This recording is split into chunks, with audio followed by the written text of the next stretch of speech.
Youngsters ಇದ್ದಾರೆ, ಅವ್ರ ಹತ್ರ ನಿಮ್ಮ ಬಗ್ಗೆ ಏನ್ ಹೇಳ್ತಾ ಅಂತ ಕೇಳಬೇಡ. So Tarun sir. ನಮ್ಮ ತಾಯಿ ಬೇರೆ ಅಲ್ಲ, ನನಗೆ ಅಮ್ಮ ಬೇರೆ ಅಲ್ಲ, ನನಗೆ ಇಬ್ರು ಒಂದೇ ತರ. ನನಗೆ ರಂಗಭೂಮಿನ ಅವರು ರೂಲ್ ಮಾಡಿದ್ರು, ಸಿನಿಮಾ ರಂಗನ ರೂಲ್ ಮಾಡಿದ್ರು, ಒಂದು ಇವತ್ತು ಟೆಲಿವಿಷನ್ ಕೂಡ ರೂಲ್ ಮಾಡ್ತಾರೆ. ನನಗೆ ಒಂದು ಹೆಮ್ಮೆ, ನಾನು ನ್ಯಾಷನಲ್ ಅವಾರ್ಡ್ ವಿನ್ನರ್ ಜೊತೆ ನಾನು ಒಂದು ಸ್ಕ್ರೀನ್ ಶೇರ್ ಮಾಡಿದೆ ಅಂತ. ನಮ್ಮ ಎಲ್ಲ ಯಂಗ್ಸ್ಟರ್ಸ್ಗೆ ಅಮ್ಮ ನಮ್ಮೆಲ್ರಿಗೂ ಕೂಡ ರೋಲ್ ಮಾಡೆಲ್ಲು. ಅವಾರ್ಡ್ಗೆ ಅವರಿಂದ ಒಂದು ಶ್ರೇಷ್ಠತೆ ಬಂತು ಅಂತ ನಾನು ಹೇಳ್ಬೋದು. ಅಮ್ಮನ ಆಶೀರ್ವಾದ ಇಡೀ ಚಿತ್ರರಂಗದ ಮೇಲೆ ಇರಲಿ ಅಂತ ಹೇಳ್ತೀನಿ ನಾನು. Very nice, thank you very much. ಈ ಒಂದು ಲೈಫ್ ಟೈಮ್ ಅಚೀವ್ಮೆಂಟ್ ಅವಾರ್ಡ್ನ ನೀವು ಯಾರಿಗಾದ್ರೂ ಡೆಡಿಕೇಟ್ ಮಾಡ್ತೀರಿ ಅನ್ನೋದಾದ್ರೆ ಯಾರಿಗೆ ಡೆಡಿಕೇಟ್ ಮಾಡಕ್ಕೆ ಇಷ್ಟಪಡ್ತೀರಿ? ನನ್ನ ಹಡೆದ ತಾಯಿಗೆ. ಹಡೆದ ತಾಯಿ ನನ್ನ 8 ತಿಂಗಳ ಮಗುವಿನಲ್ಲೇ ಹೊರಟೋಗಿದ್ದಾರೆ. ಇದುವರೆಗೂ ಡೆಡಿಕೇಟ್ ಮಾಡಿಲ್ಲ, ಇದೆ ಫಸ್ಟ್ ಟೈಮ್ ಡೆಡಿಕೇಟ್ ಮಾಡ್ತಾ ಇದ್ದೀನಿ. ನಾನು ಸಿನಿಮಾ ನಟಿ ಆದಮೇಲೆ ಸಾಕ್ತಾಯಿ ಹೇಳ್ತಿದ್ರು, ನಿಮ್ಮ ಅವ್ವ ಆದಂಗೆ ನಿಮ್ಮ ಅವ್ವ ಹೆಂಗೆ ಹೇಳ್ತಿದ್ಲು ಹಂಗೆ ಆಗೋಯ್ತಲ್ಲೇ ಉಮಾ ಅಂತಿದ್ರು. ಇವತ್ತು ಅವಾರ್ಡಿಗೆ ವೈಟೇಜ್ ಸಿಕ್ಕಿದೆ. ಈ ಅವಾರ್ಡ್ ಇಲ್ಲಿ ಸಾಕಷ್ಟು ಜನ ನಿಮ್ಮನ್ನ ಫಾಲೋ ಮಾಡೋರಿದ್ದಾರೆ, ನಿಮ್ಮನ್ನ ರೋಲ್ ಮಾಡೆಲ್ ಆಗಿ ತಗೊಂಡವರಿದ್ದಾರೆ, ಇನ್ಸ್ಪಿರೇಷನ್ ಆಗಿ ತಗೊಂಡವರಿದ್ದಾರೆ, ನಿಮ್ಮನ್ನ ನೀವೇ ಇರಬೇಕು ಈ ಸಿನಿಮಾದಲ್ಲಿ ಅಂತ ಕನಸು ಕಾಣೋರಿದ್ದಾರೆ. ಅದರಲ್ಲಿ ಒಂದಷ್ಟು ಜನ ನಮ್ಮ ಎದುರುಗಡೆನೇ ಇವತ್ತಿದ್ದಾರೆ. ಯಂಗ್ಸ್ಟರ್ಸ್ ಇದ್ದಾರೆ, ಅವ್ರ ಹತ್ರ ನಿಮ್ಮ ಬಗ್ಗೆ ಏನು ಹೇಳ್ತಾ ಅಂತ ಕೇಳಬೇಡ. ಸೊ ತರುಣ್ ಸರ್, ಮೈಕ್ ಕೊಡಿ. ಸೊ ಏನು ಹೇಳ್ತೀರಿ ತರುಣ್ ಅವರೇ? ಬಹಳ ಖುಷಿ ಆಗ್ತಿದೆ ನನಗೆ. ನಮ್ಮ ತಾಯಿ ಬೇರೆ ಅಲ್ಲ, ನನಗೆ ಅಮ್ಮ ಬೇರೆ ಅಲ್ಲ, ನನಗೆ ಇಬ್ರು ಒಂದೇ ತರ. ನನಗೆ ಯಾಕಂದ್ರೆ ಅಷ್ಟು ವರ್ಷದ ಒಡನಾಟ ನಮ್ಮ ಕುಟುಂಬದ ಜೊತೆ ಅಮ್ಮನಿಗೆ. ಆ್ಯಂಡ್ ಅವ್ರ ಕಲಾ ಸೇವೆ, ಅದು ಚಿತ್ರರಂಗ ಆಗಿರ್ಬೋದು, ರಂಗಭೂಮಿ ಆಗಿರ್ಬೋದು, ಎರಡರಲ್ಲೂ ಅದ್ಭುತವಾದ ಕಲಾ ಸೇವೆ ಮಾಡಿದ್ದಾರೆ.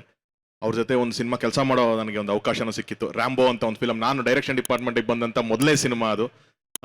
ಅಮ್ಮನ ಜೊತೆ ಅವತ್ತು ಕೆಲಸ ಮಾಡಿದ್ದೆ ನಾನು. ಸೊ ಅಲ್ಲಿಂದ ಇವತ್ತಿನವರೆಗೂ ನಮಗೊಂದು ಜರ್ನಿ ಹಾಗೇ ಇದೆ.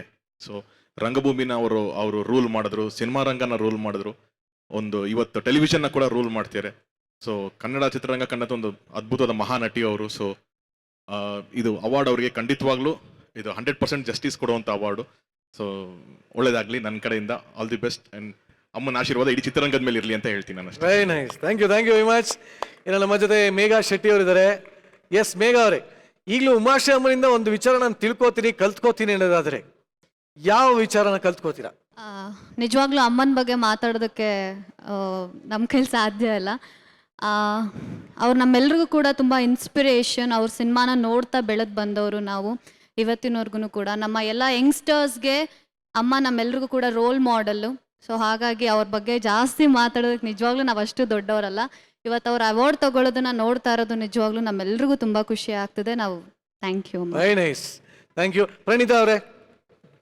ಉಮಾಶ್ರೀ ಮ್ಯಾಮ್ ಜೊತೆ ಭೀಮಾ ತೀರದಲ್ಲಿ ಸಿನಿಮಾದಲ್ಲಿ ನಾವು ಒಟ್ಟಿಗೆ ಶೂಟಿಂಗ್ ಮಾಡಿದ್ವಿ.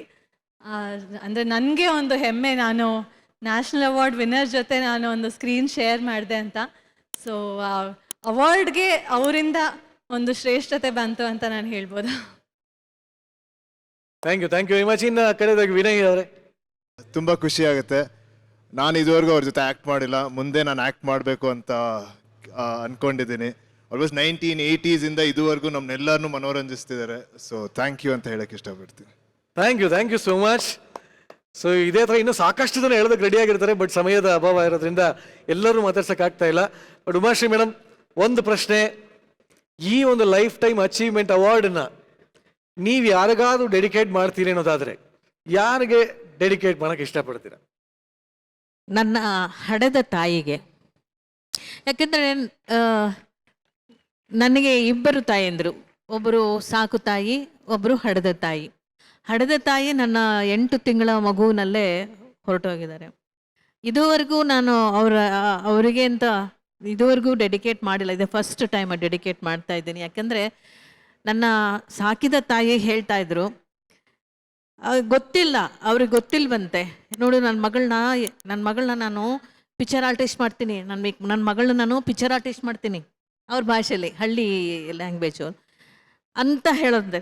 ನಾನು ಸಿನಿಮಾ ನಟಿ ಆದಮೇಲೆ ಸಾಕ್ತಾಯಿ ಹೇಳ್ತಿದ್ರು, ನಿಮ್ಮ ಅವ್ವ ಆದಂಗೆ ನಿಮ್ಮ ಅವ್ವ ಹೆಂಗೆ ಹೇಳ್ತಿದ್ಲು ಹಂಗೆ ಆಗೋಯ್ತಲ್ಲೇ ಉಮಾ ಅಂತಿದ್ರು. ಏನವ ಅಂತಿದ್ರು ಅಂತಂದರೆ, ನನ್ನ ಮಗಳನ್ನ ನಾನು ಪಿಕ್ಚರ್ ಆರ್ಟಿಸ್ಟ್ ಮಾಡ್ತೀನಿ ಕಲೆ ಅಂತಿದ್ರು. ಅದು ಹೆಂಗದು ಏನು ಕತ್ತಿಯೋ ದೇವರೇ ಬಲ್ಲ ಕಣವ ಅಂತ ಇವ್ರು ಅನ್ನೋರು. ಯಾಕಂದರೆ ಅವ್ರ ಮನೆಯಲ್ಲಿ ಯಾರೂ ಇಲ್ಲ, ಅವ್ರ ತಲೆಮಾರುಗಳಲ್ಲಿ ಯಾರೂ ಕಲಾವಿದರಿಲ್ಲ, ಈ ಮನೆಯಲ್ಲೂ ಯಾರೂ ಕಲಾವಿದರಿಲ್ಲ, ನನ್ನ ಗಂಡನ ಮನೆಯಲ್ಲೂ ಕೂಡ ಯಾರೂ ಕಲಾವಿದರಿಲ್ಲ. ಅದು ಹೇಗಾಯಿತು ಗೊತ್ತಿಲ್ಲ, ಇಟ್ಸ್ ಅ ಮಿರಾಕಲ್.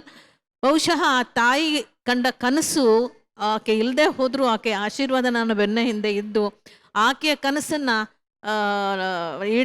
ಈಡೇರಿಸೋದಕ್ಕೆ ಆಕೆಯ ಆಶೀರ್ವಾದ ಮೇಲಿಂದ ಆಗಿರಬೇಕು, ನಿರಂತರವಾಗಿ ನನ್ನ ಬೆನ್ನ ಹಿಂದೆ ಇರಬೇಕು ಆಕೆ ಅಂತ ನನಗೆ ಅನಿಸ್ತಾ ಇದೆ ಈಗ. So very nice ma'am, thank you. ನಿಂಗಮ್ಮನಿಗೆ ತಾಯಿ ಹೆಸರು ನಿಂಗಮ್ಮ, ಹಡದ ನಿಂಗಮ್ಮ. ನಿಂಗಮ್ಮ ನನ್ನ ವಾಟ್ಸಪ್ ಇದರಲ್ಲಿ ಇಟ್ಟಿದ್ದೀನಿ ನೋಡಿ, ನಿಂಗಮ್ಮ ಅಂತ ಇಟ್ಟಿದ್ದೀನಿ ನಾನು ವಾಟ್ಸಪ್ ಗ್ರೂಪಲ್ಲಿ ನನ್ನ ಹೆಸರನ್ನ. ಸೊ ಹಾಗಾಗಿ ನನ್ನ ನಿಂಗಮ್ಮನಿಗೆ ನಾನು ಇದನ್ನು ಡೆಡಿಕೇಟ್ ಮಾಡ್ತೀನಿ. Very nice. ಒಂದು ಸ್ಟೇಟ್ಮೆಂಟ್, ಇವತ್ತು ಒಂದಿಷ್ಟು ಅವಾರ್ಡ್ಗಳಿಗೆ ಯಾರಿಗಾರು ಸಿಕ್ಕಾಗ ಅದರ ವೈಟೇಜ್ ಅವ್ರಿಗೆ ಸಿಗ್ತಾ ಇರುತ್ತೆ. ಇವತ್ತು ಅವಾರ್ಡಿಗೆ ವೈಟೇಜ್ ಸಿಕ್ಕಿದೆ, ನಮ್ಮ ಉಮಾಶ್ರೀ ಅವರಿಗೆ ಈ ಅವಾರ್ಡ್. ಅದೇ ಪ್ರಶಸ್ತಿಗೆ ಇದು ಪುರಸ್ಕಾರ. ಅದ್ಭುತವಾದ ಮಾತನ್ನ ಹೇಳಿದ್ರಿ ನೋಡಿ. ಎಲ್ರಿಗೂ ಪ್ರಶಸ್ತಿ ಪುರಸ್ಕಾರ ಆಗುತ್ತೆ, ಇದು ಪ್ರಶಸ್ತಿಗೆ ಪುರಸ್ಕಾರ. ಬಹಳ ಅದ್ಭುತವಾದ ಮಾತನ್ನ ಹೇಳಿದ್ರಿ. ಉಮಾಶ್ರೀ ಅಮ್ಮಂಗೆ ಲೈಫ್ ಟೈಮ್ ಅಚೀವ್ಮೆಂಟ್ ಅವಾರ್ಡ್ ಸಿಕ್ಕಿದೆ. ಸೊ ಮತ್ತೊಮ್ಮೆ ಜೋರಾಗಿ ಚಪ್ಪಾಳೆ ಹೊಡಿತಾ ನಿಮ್ಮ ಕಲಾ ಸೇವೆ ಇದೇ ರೀತಿ ನಿರಂತರವಾಗಿ ಸಾಕ್ತಾನೇ ಇರಲಿ ಅಂತ ಹೇಳ್ತಾ ನಿಮ್ಮನ್ನ ಬೀಳ್ಕೊಡ್ತಾ ಇದ್ದೀವಿ. ಹಾಗೆ ವಿನಯ್ ಗುರುಜಿ ಹಾಗೂ ಸುರೇಶ್ ಸರ್ಗೆ ಧನ್ಯವಾದಗಳನ್ನ ಹೇಳ್ತಾ ಇದ್ದೀನಿ. Thank you sir, thank you.